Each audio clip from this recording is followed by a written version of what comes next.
છોટાઉદેપુર જિલ્લાના પાવી જેતપુર તાલુકામાં નાની રાસલીથી તારાપુર વચ્ચે લાખો રૂપિયાના ખર્ચે બનેલો નવો આરસીસી રોડ માત્ર 4 જ મહિનામાં તૂટીને બિસ્માર અને ખંડેર હાલતમાં ફેરવાઈ જતા વિકાસના મોટા દાવાઓની પોલ ખુલી ગઈ છે.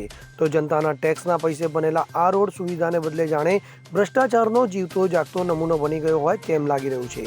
વિકાસના નામે માત્ર 4 જ મહિનામાં પ્રજાના પૈસાનો ધુમાડો થઈ જતા અને નવો રોડ ભંગાર બની જતા સ્થાનિક લોકોમાં તંત્રની કામગીરી સામે ભારે રોષ જોવા મળી રહ્યો છે.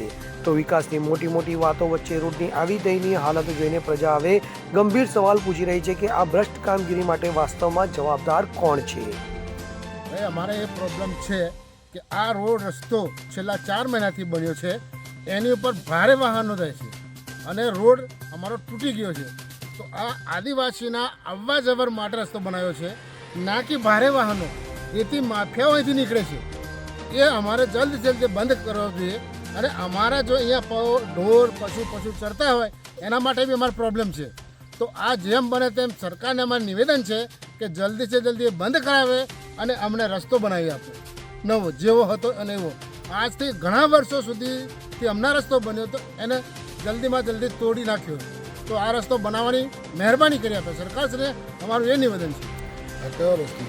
આ નાની રાસલીથી તારાપુર છે, આદિવાસીઓ માટે અવર જવર નાકી ભારે વાહનો માટેનો એને સુધારો કરી આપો અમને અને જે તોડ્યું છે એ જલ્દી બનાવી આપે અને મોટા વાહનો બંધ કરો.